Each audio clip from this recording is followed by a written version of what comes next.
सरकार action mode में है, दूसरी तरफ संगठन भी अपनी तमाम गतिविधियों को आगे बढ़ा रहा है सर। देखिए, क्योंकि चुनाव के अंदर सभी कार्यकर्ताओं ने मजबूती से काम किया है और सभी से बैठ करके उनसे चर्चा जो जिम्मेवारी जिस कार्यकर्ता को मिली थी और उन्होंने जो नीचे काम किए हैं उसके बारे में चर्चा हो रही है।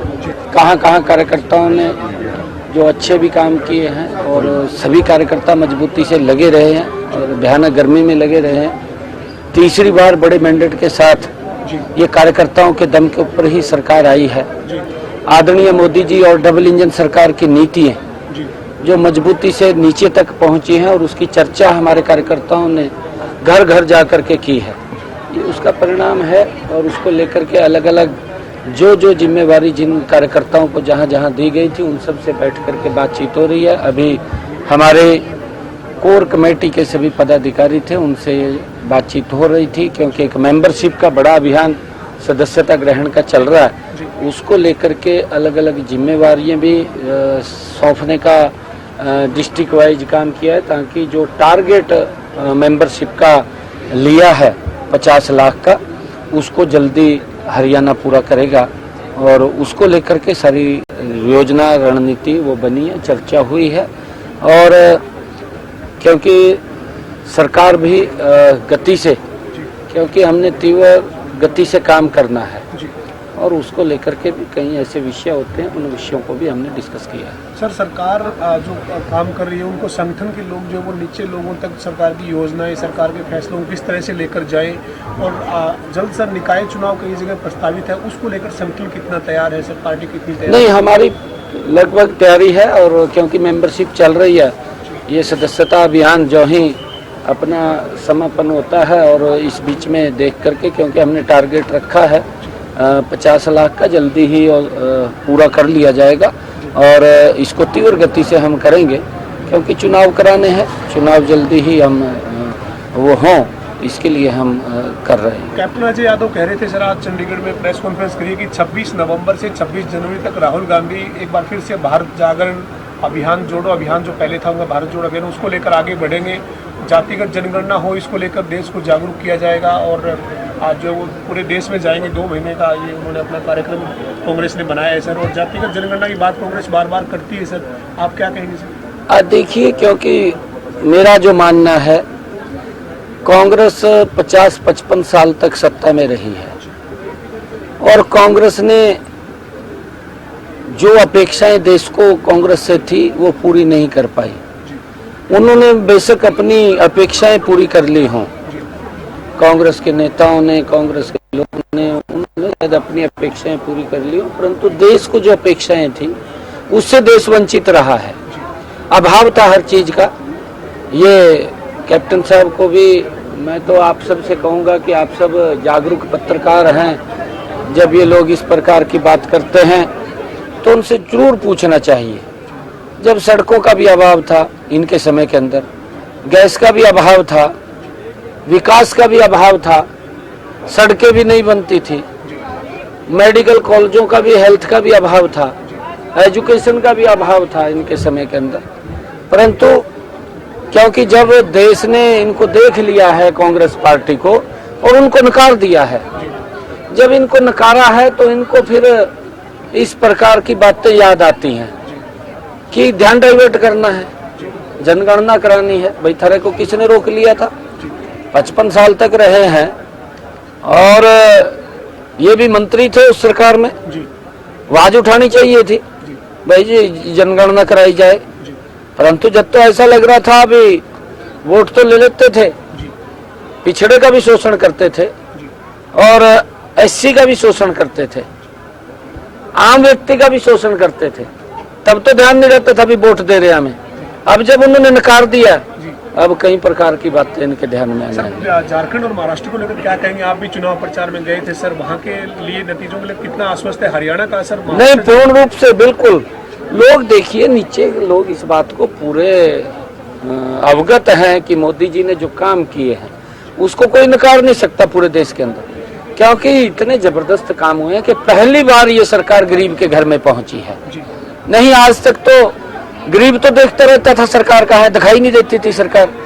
परंतु अब गरीब व्यक्ति को ये लगने लगा है, क्योंकि जब से मोदी जी 2014 से प्रधानमंत्री बने हैं, कि एक्चुअल में गरीब की अगर किसी ने सुध ली है या गरीब के बारे में विचार किया है तो ये नरेंद्र मोदी डबल इंजन की सरकार ने विचार किया है। और उसका परिणाम है कि अंतिम छोर तक गरीब के घर तक योजना पहुंचाने का लाभ नरेंद्र मोदी की सरकार ने किया है। जहां स्टेट के अंदर डबल इंजन की सरकार नहीं है, किसी अन्य दल की सरकार है, वो तो वहां के लोगों को भी उन सुविधाओं से वंचित रखते हैं जो सुविधाएं नरेंद्र मोदी जी भेजते हैं। उसका उदाहरण है, आप पश्चिम बंगाल में देखिए, पंजाब हमारे पड़ोस में है, आप देखिए पंजाब के अंदर भी बहुत सारी योजनाएं वो नहीं मिल पा रही लोगों को, लोग उनसे वंचित हैं। और ये लोग अपनी राजनीति को घुमाते रहते हैं, वोट लेते रहते हैं।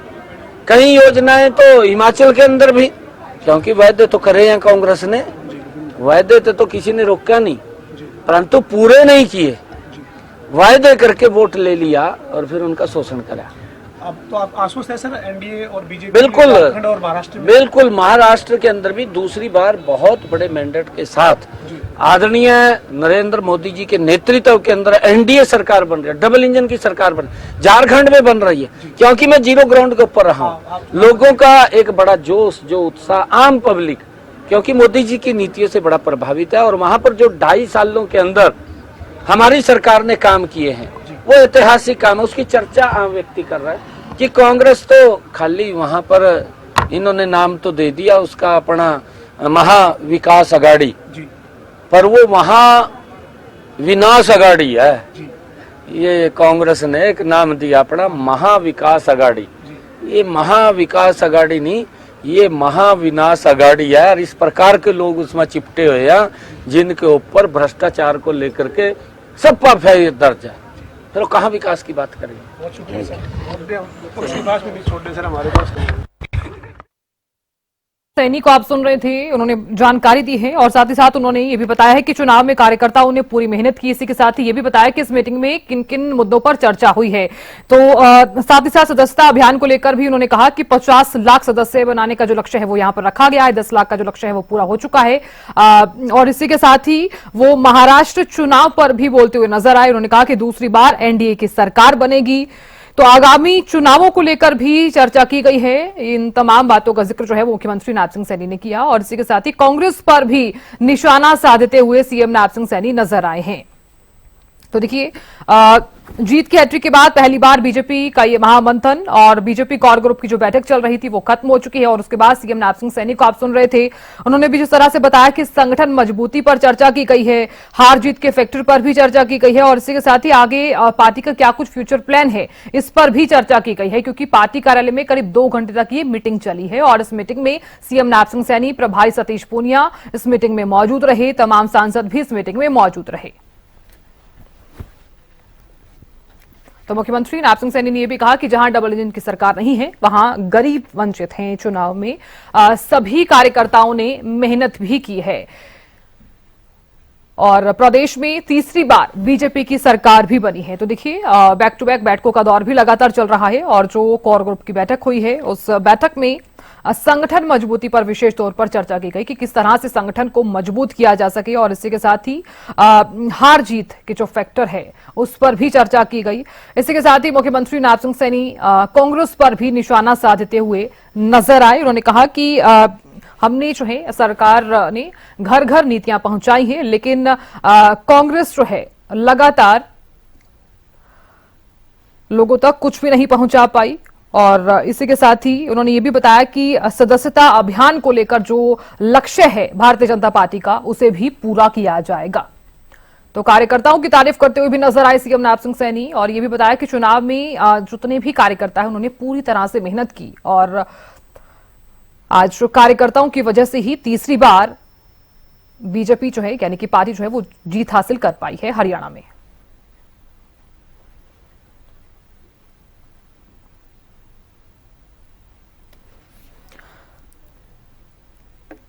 तो बीजेपी कोर ग्रुप की बैठक के बाद मुख्यमंत्री नायब सिंह सैनी को आप सुन रहे थे। देखिए, जीत की हैट्रिक के बाद पहली बार बीजेपी का ये महामंथन, हालांकि कल भी एक मीटिंग हुई, उसमें तमाम विधायकों से फीडबैक भी लिया गया और आज भी जिस तरह से पंचकुला के पंचकमल कार्यालय में ये मीटिंग चली बीजेपी कोर ग्रुप की, और इस मीटिंग में तमाम दिग्गज भी मौजूद रहे। केंद्रीय मंत्री मनोहर लाल, सीएम नायब सिंह सैनी और इसी के साथ ही कई बड़े नेता भी मौजूद रहे। बीजेपी के प्रदेश प्रभारी यानी कि सतीश पूनिया और पार्टी अध्यक्ष मोहनलाल बड़ोली भी इस मीटिंग में शामिल हुए। इस मीटिंग से पहले भी बीजेपी के पार्टी अध्यक्ष यानी कि मोहनलाल बड़ोली ने यह भी कहा कि योजनाओं पर जो है वो चर्चा भी की जा रही है और पार्टी जो लगातार है वो संगठन मजबूती पर भी फोकस कर रही है। तो बीजेपी कोर ग्रुप की जो मीटिंग है वो चल रही थी, वो खत्म हो चुकी है।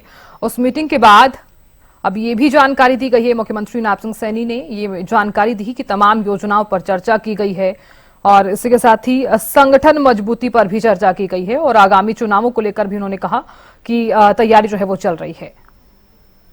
तो महाराष्ट्र चुनाव पर भी बोलते हुए मुख्यमंत्री नायब सिंह सैनी नजर आए। उन्होंने कहा कि महाराष्ट्र में भी दूसरी बार एनडीए की जो सरकार है वो बनने वाली है। तो एक बड़ा दावा करते हुए मुख्यमंत्री नायब सिंह सैनी नजर आए हैं।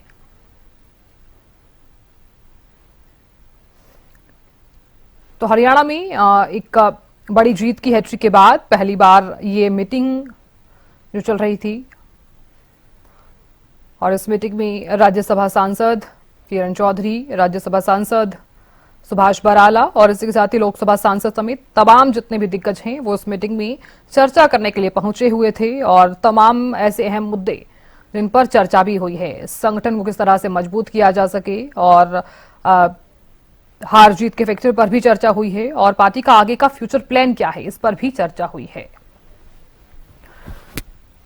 तो बीजेपी कोर ग्रुप की पार्टी के प्रमुख लोग नीतिगत रूप से संगठन और सरकार के मसलों पर चर्चा करते हैं और उसकी क्रियान्विति कैसे हो इस पर चर्चा करते हैं। जो हमने पहले भी कहा था कि अभी सदस्यता का काम चल रहा है, बड़ा लक्ष्य है, उसको पूरा करेंगे। संगठन को धरातल पर और ज्यादा मजबूत कैसे करें उस पर चर्चा हुई। पार्टी ने जो चुनाव से पहले संकल्प पत्र दिया था उसका एग्जीक्यूशन कैसे हो और आने वाले भविष्य में जितने भी काम हैं उसको प्राथमिकता से पूरा कैसे करें। तो ये पूरी समग्र चर्चा हुई है जिसमें संगठन की और सरकार की एक अच्छे समन्वय के साथ अच्छा शासन देने पर हम लोगों ने चर्चा की है। सर, संगठन में बदलाव जिस तरीके से आगे होना है उसको लेकर भी डिस्कशन किया गया है कि किन लोगों को आगे संगठन में जो है वो जगह दी जाएगी, कौन से वो मजबूत चेहरे होंगे जो ग्राउंड पर जो काम करते हैं। और जिस तरीके से कल जो बैठक हुई थी 42 जो विधायक कैंडिडेट बुलाए गए थे उनकी ओर से भी एक शिकायत थी कि जो भीतर घात करने वाले थे उन पर कार्रवाई हो, उनको संगठन में जगह ना दी जाए। देखिए, जो हमारी संगठन की जो प्रक्रिया अभी चल रही है पूरे देश भर में, जिसमें बूथ से लेके मंडल, जिला और फिर प्रदेश और राष्ट्रीय स्तर पर चुनाव होते हैं, उसकी पहली शर्त सदस्यता है। पूरे देश भर में चुनाव होंगे और इस लिहाज से हम लोगों ने उसकी तैयारी शुरू की है। विधायकों ने अपनी बात कही है, विधायक प्रत्याशियों ने कही है, उन बातों को भी हम लोगों ने सिरे से नोट भी किया और उस पर अमल करेंगे। सतीश पूनिया को आप सुन रहे थे, उन्होंने बताया से संगठन मजबूती पर चर्चा हुई है और इसी के साथ उन्होंने ये भी बताया कि तमाम योजनाओं पर भी चर्चा की गई है। तो देखिए, बीजेपी कोर ग्रुप की मीटिंग के बाद आपने सीएम नायब सिंह सैनी को भी सुना और इसी के साथ ही प्रभारी सतीश पूनिया को भी सुना। उन्होंने बताया कि किस तरह से सदस्यता अभियान को लेकर चर्चा भी की गई है और आगे की रणनीति पर भी चर्चा की गई है। और चर्चा कर लेते हैं, बीजेपी प्रवक्ता वीरेंद्र सिंह चौहान जुड़ गए हैं। वीरेंद्र जी, बहुत बहुत स्वागत है हरियाणा न्यूज पर। वीरेंद्र जी, भारतीय जनता पार्टी लगातार बैठकें कर रही है और देखिए पंचकुला के पंचकमल कार्यालय में जो बैठक चली बीजेपी कोर ग्रुप की, उस मीटिंग के बाद जिस तरह से नायब सिंह सैनी ने भी कहा कि सदस्यता अभियान पर चर्चा हुई है और इसके साथ ही तमाम योजनाओं पर भी चर्चा हुई है, आप किस तरह से देख रहे हैं इस मीटिंग को?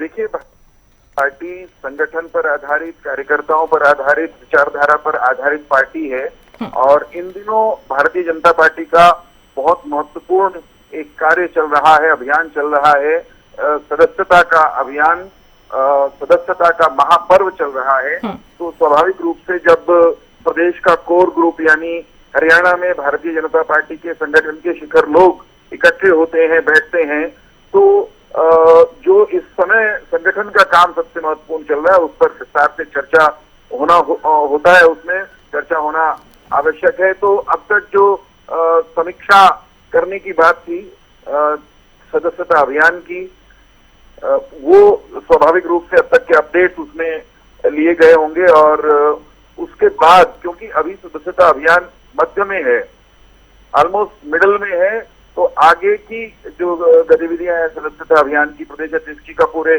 प्रदेश का दौरा चल रहा है, प्राथमिक सदस्य बनाने के बाद फिर जो है सक्रिय सदस्य बनाने का एक सिलसिला चलेगा और फिर संगठनात्मक चुनाव की प्रक्रिया शुरू होगी। मंडल, जिला, प्रदेश और राष्ट्रीय स्तर तक ये चलने वाला है। तो उस प्रक्रिया में किसको कहाँ क्या कैसे करना है उसकी चर्चा का एक महत्वपूर्ण कार्य इस बैठक में होना स्वाभाविक रूप से था ही। दूसरा, हम अब सरकार में तीसरी बार आए हैं। हरियाणा की जनता ने भारतीय जनता पार्टी को लगातार तीसरी बार सेवा का अवसर दिया है और हम अपने संकल्प पत्र के माध्यम से हरियाणा में राजकाज आने वाले 5 साल में कैसे चलाएंगे, क्या और बेहतर करेंगे पिछले 2 कार्यकाल से, वो सब कहकर आए हैं। तो सरकार की भावी योजनाएं, उनको कैसे कैसे लागू किया जाना है, कितनी गंभीरता के साथ, उस पर भी प्रदेश का नेतृत्व ऐसे किसी भी अवसर पर चर्चा करता है। भारतीय जनता पार्टी में हम संगठन का काम हमारे यहाँ वो फुल टाइम काम है, मतलब ऐसा नहीं है मौसम आया तो हम काम करेंगे। हमारे यहाँ कार्यकर्ता, संगठन के पदाधिकारी बूथ से लेकर और शिखर तक यानी राष्ट्रीय अध्यक्ष तक, आप देखते होंगे कि वो नॉन स्टॉप काम करते हैं, लगातार अपने कार्य में लगे रहते हैं। अलग अलग समय पर अलग अलग कार्यक्रम, अलग अलग तरह की मुहिम वो चलती रहती हैं। संगठन का एक महत्वपूर्ण काम ये भी होता है कि सरकार बन गई हमारी, तो संगठन इस बात पर निगाह भी रखता है, इस बात पर आग्रह भी करता है कि सरकार वो संगठन के विचार, संगठन के संकल्प और संकल्प पत्र के अनुसार चले। तो इस तरह की जो बैठकें हमारी होती हैं, संगठनात्मक बैठकें, ऐसे तमाम विषयों पर हम चर्चा उनमें करते ही हैं और संगठन को रवानगी देने का मुख्य एजेंडा ऐसी किसी भी बैठक में रहता है। बिल्कुल वीरेंद्र जी, इस तरह से आपने बताया है कि संगठन मजबूती को लेकर लगातार चर्चा भी की गई इस बैठक में, लेकिन विपक्ष जो है वो अक्सर आपने देखा होगा कि कई मुद्दों को लेकर निशाना भी साधता हुआ नजर आता है सरकार पर। और अभी जब आपने भी देखा कि शीतकालीन सत्र चला, उसमें भी लगातार सरकार को किस तरह से घेरा गया, तमाम ऐसे मुद्दे रहे जिनको लेकर सरकार पर निशाना भी साधा गया, तो उस पर आपका क्या रिएक्शन है? देखिए, प्रतिपक्ष का काम सरकार को घेरना ही होता है, सरकार पर सवाल खड़ा करना ही होता है और वो अगर उन्होंने करने का प्रयास किया तो मैं उनको साधुवाद दूंगा। लेकिन अगर आप हाल के विधानसभा सत्र को बारीकी से देखेंगे तो आप ये पाएंगे कि हरियाणा का विपक्ष वो मुद्दा विहीन है, वो दिशा विहीन भी है, उसके पास सरकार पर उठाने के लिए कोई बहुत बड़े सवाल नहीं है, उल्टे विपक्ष सवालों में घिरा हुआ है। कौन सा विपक्ष है जिसके पास नई विधानसभा गठित हो गई, उसका पहला सत्र भी हो गया, विपक्ष जिसके पास नेता ही नहीं है आज तक। सबसे बड़ी पार्टी के रूप में कांग्रेस पार्टी है, उसका नेता विपक्ष का, सदन में विपक्ष का नेता होना है। कांग्रेस पार्टी अपना नेता ही नहीं चुन पाई, बिना विपक्ष के नेता के हरियाणा की विधानसभा का, नई विधानसभा का पहला सत्र संपन्न हो गया, तो घेरा हुआ तो विपक्ष है। और मैं पार्टी के प्रवक्ता के नाते बहुत जिम्मेदारी से कहता हूं कि हरियाणा का विपक्ष अपनी भूमिका सकारात्मक, रचनात्मक विपक्ष की अदा करे, मजबूत दिखे। इसमें भारतीय जनता पार्टी का भी नुकसान नहीं है, सरकार का भी नुकसान नहीं है, प्रदेश का भी कोई नुकसान नहीं है, परंतु विपक्ष तो बने पहले। विपक्ष कोई अपना पक्ष रखने की का स्वभाव तो विकसित करे। विधानसभा में हल्ले गुल्ले के सिवा, निरर्थक बातों के सिवा, जुमले उछालने के सिवा, बेतुकी तर्कहीन बातें करने के सिवा इस बार के सत्र में किसी विपक्षी नेता को हमने कोई बड़ी गंभीर बात करते हुए नहीं देखा, नहीं सुना। और सरकार ने कई ऐसे बिल पारित किए जिनका हरियाणा के बड़े वर्ग पर, नौजवानों पर सीधा सकारात्मक असर होने वाला है। 1.25 लाख हरियाणा के नौजवान, नवयुवतियां, उनकी नौकरी जो है वो पक्की की है हरियाणा की सरकार ने, और ये संख्या और बढ़ेगी आगे आने वाले दिनों में। अनेक ऐसे विधायी कार्य सरकार ने कराए हैं और जिनका सीधे तौर पर प्रदेश को लाभ होने वाला है। और मैं तो फिर कहूंगा कि अगली बार भी विपक्ष तैयार होकर आए और अपना, मैं ये तो नहीं कहूंगा कि वो बिना नहाए धोए आ जाते हैं सदन में, ये सदन में तो कई लोग इस तरह की भाषा जरूर बोलते हैं, लेकिन हरियाणा का विपक्ष अपना मन धोकर, अपने मन को शुद्ध करके अगले सत्र में आए, सवाल उठाए, क्योंकि हम जो सरकार चला रहे हैं वो सरकार सवालों से घबराती नहीं है। वो सरकार सवालों को अपने लिए एजेंडा मानती है और सवालों के उत्तर देती है, समस्याओं के समाधान देती है।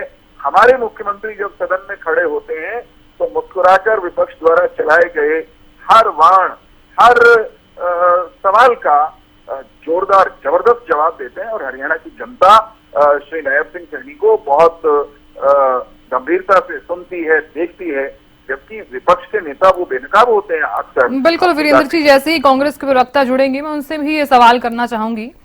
बजरंग दास गर्ग जी जुड़ गए हैं, कांग्रेस प्रवक्ता। बजरंग जी, बहुत स्वागत है। बजरंग जी, देखिए, क्योंकि आपने भी देखा होगा कि भारतीय जनता पार्टी लगातार बैठकें कर रही है और जीत की हैट्रिक के बाद जिस तरह से आपने भी देखा होगा कि बीजेपी कोर ग्रुप की ये बैठक हुई है और उसके बाद तमाम ऐसे विषय, चाहे सदस्यता अभियान को लेकर है या फिर संगठन मजबूती को लेकर है, तमाम ऐसे विषयों पर चर्चा भी की गई है। लेकिन कांग्रेस पार्टी क्यों आखिरकार कहां कमी रह गई है? ना तो वो चुनावों से पहले संगठन बना पाई थी, ना अभी तक नेता विपक्ष चुना गया है।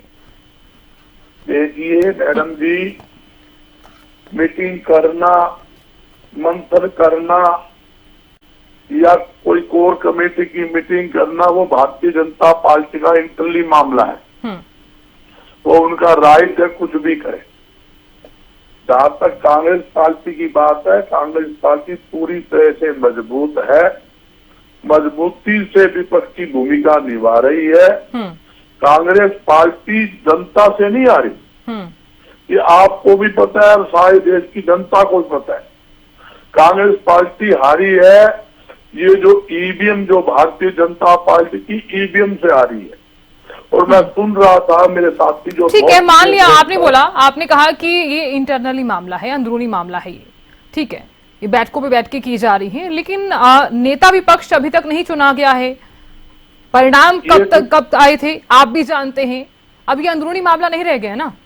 ये बिल्कुल बड़ा जवाब सवाल जायज है, मैं इसका जवाब देना चाहूंगा। जहां सीएलपी नेता चुनने की बात है, जल्दी ही सीएलपी नेता चुना जाएगा, क्योंकि 2 स्टेटों में चुनाव थे। हमारे कांग्रेस के जो सीनियर नेता थे सब वहां बिजी थे। एक कमेटी कांग्रेस पार्टी हाईकमान ने बनाई थी। उस कमेटी की एक काम था कि जितने भी विधायक चुने गए हैं, 35 विधायक थे, उनसे विचार विमर्श करके और जैसे वो कहे उनकी रिपोर्ट पुटअप कीजिए। 37 विधायकों की मीटिंग जो ली गई, उन्होंने एक प्रस्ताव पास किया कि हाईकमान जिसको भी बनाएगा, सीएलपी नेता सभी को मंजूर है। वो प्रस्ताव उन्होंने बनाकर दिया है और वो प्रस्ताव हाईकमान के पास चला गया। ये 20 तारीख का कल का चुनाव है, आज का चुनाव है। चुनाव होने बाद 2-4 दिन में आ जाएगी, कोई खास बात नहीं है, सीएलपी नेता भी बनेगा। और जहां संगठन की बात है, संगठन जो हमारी संगठन की कमी रही है, मैं इस बात को स्वीकार करता हूं कि 10 साल से हमारा संगठन नहीं बना, कुछ संगठन बना, कुछ नहीं बना। जैसे हमारे प्रदेशाध्यक्ष बने, जितने हमारी महिलाओं का संगठन बन गया, युवा संगठन बन गया, जितने हमारे सेल थे वो बने, मगर जिला प्रधान, शहरी प्रधान और ब्लॉक प्रधान वो 3 नहीं बन पाए। वो हमारी कमी रही है, इसमें कोई दो राय नहीं। और हाईकमान भी इस ऊपर मंथन कर रहा है। जल्दी संगठन का विस्तार भी हो जाएगा और जो जिला के ब्लॉक के प्रधान है वो भी बनेंगे, सीएलपी नेता भी बन जाएगा। और जहां प्रदेशाध्यक्ष की बात है, ये रखे या कोई और, वो भी हाईकमान शीघ्र ही ये फैसला ठीक है। गर्ग साहब, आप कमियों की बात कर रहे हैं, कमियों को स्वीकार रहे हैं। शायद पार्टी ने अगर इन्हीं कमियों को पहले स्वीकार लिया होता या पहले इन पर ध्यान दे दिया होता तो चुनाव के नतीजे थोड़े अलग हो सकते थे। चलिए ठीक है, देर आए दुरुस्त आए। वीरेंद्र सिंह चौहान जी, मैं आपसे समझना चाहूंगी, जैसा कि अभी साधना ने भी आपसे सवाल किया था कि कल भी बैठकों का दौर जारी रहा था, आज भी बैठकें हो रही हैं, सदस्यता अभियान पर खास फोकस जो है आपकी पार्टी दे रही है। क्या लग रहा है सदस्यता अभियान से पार्टी को इससे कितना आगे फायदा होने वाला है? क्योंकि अब आप कह रहे हैं कि विस्तार करना है आपको पार्टी का, इसके साथ ही सदस्यता अभियान से लोगों को कितना फायदा होगा? और साथ ही जिस तरह से बैक टू बैक बैठकें चल रही हैं, मैं ये भी जानना चाहूंगी क्या रणनीति अभी भारतीय जनता पार्टी की चल रही है? भारतीय जनता पार्टी, मैंने जैसे पहले कहा, वो कार्यकर्ताओं और विचारधारा पर आधारित पार्टी है। हम नियमित समय पर नियमित रूप से अपने सदस्यों का उनकी नवीकरण भी करते हैं, नए सदस्य भी बनाते हैं और नियमित रूप से हमारे यहाँ संगठन में पदाधिकारियों के चुनाव होते हैं, उनकी नियुक्तियां होती हैं। तो उस प्रक्रिया में संगठनात्मक पर्व जो सदस्यता का वो चला हुआ है। भारतीय जनता पार्टी, आपको मालूम होगा कि विश्व की सबसे बड़ी प्रजातांत्रिक पार्टी है सदस्यता के मामले में। डिजिटल तरीके से हमारी सदस्यता होती है, सदस्यता की वेरिफिकेशन होती है, जो हमारे बूथ से लेकर के और ऊपर तक के पदाधिकारी होते हैं उनका सबका सत्यापन करने का एक ऑनलाइन डिजिटल तरीका भी हमने बनाया हुआ है। तो कुल मिलाकर भारतीय जनता पार्टी बहुत व्यवस्थित तरीके से चलने वाला संगठन है बनिस्बत कांग्रेस के, जहां पिछले 10-12 साल से जिलों के अध्यक्ष नहीं बने, प्रदेश के पदाधिकारी नहीं बने और 12 साल से हम ये सुनते सुनते पक गए हैं कि दिवाली पे संगठन बन जाएगा, होली पे इनका संगठन बन जाएगा, आधा बन गया है, सवाया बन गया है, लिस्ट भेज दी है, लिस्ट आ गई है। हर तीसरे दिन पता चलता है कि लिस्ट गई थी, एक ने भेजी, दूसरे ने फाड़ दी, तीसरे ने फिर बनाई और वो उसकी जड़ें किसी चौथे ने उखाड़ दी। इस तरह से कांग्रेस पार्टी चलती है। तो ये जो बजरंग जी कह रहे हैं कि कांग्रेस पार्टी में सब ठीक चल रहा है, ये सबको बिल्कुल मालूम कांग्रेस है। ने उसका खामियाजा भी भुगता है। वीरेंद्र सिंह जी, मैं आपसे ये भी चुनाव के बाद कोर ग्रुप की बैठक को लेकर भी मैं आपसे जानना चाहूंगी, क्या अहम चर्चा जो है इस बैठक में हुई है? हेलो जी सर, कोर ग्रुप की बैठक को लेकर भी आपसे जानना चाहूंगी, क्या अहम चर्चा जो है पार्टी ने इस बैठक में की है?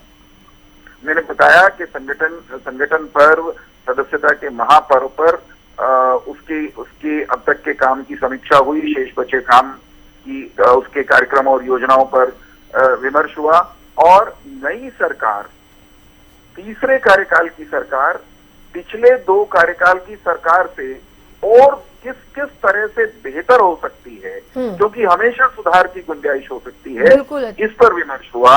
और एक नया खाका अगले 5 साल हरियाणा में संगठन और सरकार मिलकर राजकाज भिन्न तरह का प्रो पीपल, हरियाणा के साधारण नागरिक के जीवन को और सुखमय बनाने वाला इस तरह से राजकाज हरियाणा में चले, उसमें संगठन की भूमिका क्या हो, उसमें सरकार में बैठे हुए जो हमारे निर्वाचित प्रतिनिधि हैं वो अपनी भूमिका को और बेहतर किस तरह बनाए, इस तरह की सारे विषयों पर कुछ विषयों पर संक्षेप में और कुछ विषयों पर विस्तार से चर्चा हुई है। ठीक है, अच्छी बात है। आप कह रहे हैं कि किस तरह से इस बार, क्योंकि पिछले 2 साल जो रहे, तीसरा साल जो रहने वाला है, ये जो 5 साल रहेंगे आगे के, वो किस तरह से बेहतर और अलग कर सकते हैं, इस पर पार्टी का फोकस ज्यादा रहने वाला है। गर्ग साहब, मैं आपसे समझना चाहूंगी, देखिए आप देख रहे हैं भारतीय जनता पार्टी को बैक टू बैक बैठकें भी कर रही है, जीत के बाद भी रुकी नहीं है पार्टी, लगातार काम में भी जुटी हुई है, बैठकें भी कर रही है और जिस तरह से सदस्यता अभियान पार्टी ने चलाया हुआ है, लाखों लोगों को अपने साथ जोड़ रही है,